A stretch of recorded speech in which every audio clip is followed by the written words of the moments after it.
Welcome to ABC campus. आज हम company law के सब्जेक्ट में आई कैप के स्प्रिंग 2024 के अटेम्प्ट से एक पास्ट एग्जाम का क्वेश्चन डिस्कस एंड सॉल्व कर रहे हैं। क्वेश्चन का टाइटल है ईगल लिमिटेड। क्वेश्चन ये है कि Eagle Limited is finalising negotiation for $2 million long term loan with Oil Bird International Bank OIB, a foreign lender.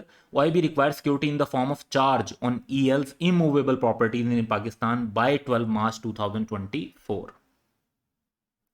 While advised to register the charge, EL believes this is not necessary as OIB is a foreign bank. तो ये बात गलत है। चाहे bank foreign हो या local हो, उसकी रजिस्ट्रेशन तो लाजमी चाहिए होती है। अब इस कॉन्टेक्स्ट में इस क्वेश्चन की कुछ रिक्वायरमेंट हैं जो कि स्ट्रेट फॉरवर्ड नॉलेज बेस्ड हैं कि under the provision of Companies Act 2017 advise EL's management on the following. Part 1 है whether with whom and within what time frame does EL need to register the charge. तो charge registrar के पास जमा करवाना होता है और इसका टाइम लिमिट जो है वो 30 डेज ऑफ क्रिएशन है। तो टाइम फ्रेम भी हम मेंशन कर देंगे। तो पार्ट ए आंसर बनाते हैं कि under the Companies Act EL is required to register any charge created against its properties in Pakistan even if the charge is created outside of Pakistan. EL must register the charge with the registrar, जो कि required है। और इसके लिए necessary particular जो हैं वो charge के रजिस्ट्रार को 30 days from the date of its creation देने होंगे। और तो 12 मार्च से अगर इसके 30 डेज हम काउंट करें तो 11 अप्रैल 2024 तक बनते हैं। तो ये हमारे पार्ट ए की रिक्वायरमेंट पूरी हो जाएगी। पार्ट बी है कि assume EL was required to register the charge but failed to do so. State the consequences of such failure. तो इसका आंसर हमारा ये होगा कि अगर एक चार्ज रजिस्टर्ड नहीं होता तो सबसे बड़ा इशू आता है लिक्विडेटर के पॉइंट पर कि लिक्विडेटर उसको कंसीडर नहीं करेगा और कोई क्रेडिटर भी उसको कंसीडर नहीं करेगा अनलेस कि वो बाद की डेट पर रजिस्टर हो। और इसका फिर इम्पैक्ट ये आता है कि अगर लेट से कि ईगल लिमिटेड बाद में इंसॉल्वेंट हो जाती है यानी बैंक करप्ट हो जाती है तो OIB जो कि बैंक है उनका सिक्योरिटी इंटरेस्ट जो प्रॉपर्टीज में वो एक्नॉलेज नहीं होगा और वो बिल्कुल अनसिक्योर्ड क्रेडिटर समझे जाएंगे। यानी लेकिन चार्ज क्रिएट करवाने का असल फायदा यही था कि उनको पहले पैसे मिले, लेकिन अगर चार्ज रजिस्टर्ड नहीं करवाएंगे तो वो सारा फायदा खत्म हो गया और अब उनको अनसिक्योर्ड क्रेडिटर समझा जाएगा और बिल्कुल आखिर में पैसे मिलेंगे, वो भी अगर कंपनी के एसेट्स में बच गए। तो ना बचे तो फिर वो नुकसान हो जाएगा बैंक का। तो चार्ज को रजिस्टर्ड करवाना ऑब्वियसली ज़्यादा किसके फ़ायदे में, बैंक के।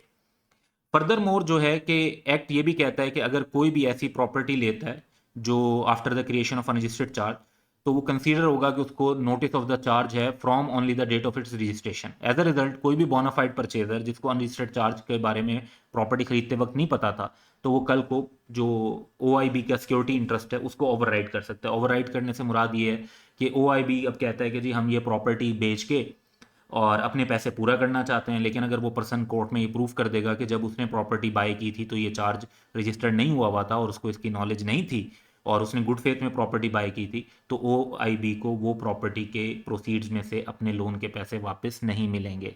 सो that's a whole huge loss for the bank.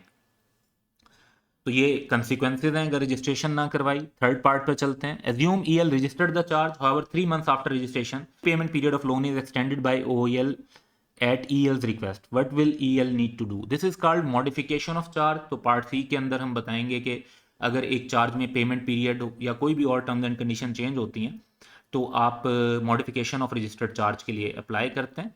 तो उसके लिए भी रजिस्ट्रार को उसी तरीके से आपको मॉडिफिकेशन के पर्टिकुलर्स, एक copy of instrument verified in a specified manner देनी होगी और फिर वो उस पे जो मॉडिफिकेशन ऑफ चार्ज है वो ओरिजिनल चार्ज की तरह रजिस्टर कर ली जाएगी। तो आर आंसर वुड बी कि OIB ने एक्सटेंड कर दिया पीरियड, इसका मतलब है कि मॉडिफिकेशन ऑफ रजिस्टर्ड चार्ज है। EL को ऐसे में रजिस्ट्रार के पास मॉडिफिकेशन के particulars, copy of the instrument जो कि वेरीफाइड इन स्पेसिफाइड मैनर हो वो जमा करवाने पड़ेंगे और फिर रजिस्ट्रेशन ऑफ चार्ज जैसे होती है बिल्कुल वैसे ही मॉडिफिकेशन की होगी जैसे ओरिजिनल चार्ज की होती है। तो ये इस क्वेश्चन के हमारे आंसर थे तीनों पार्ट्स के। And that's all for today. Have a good day.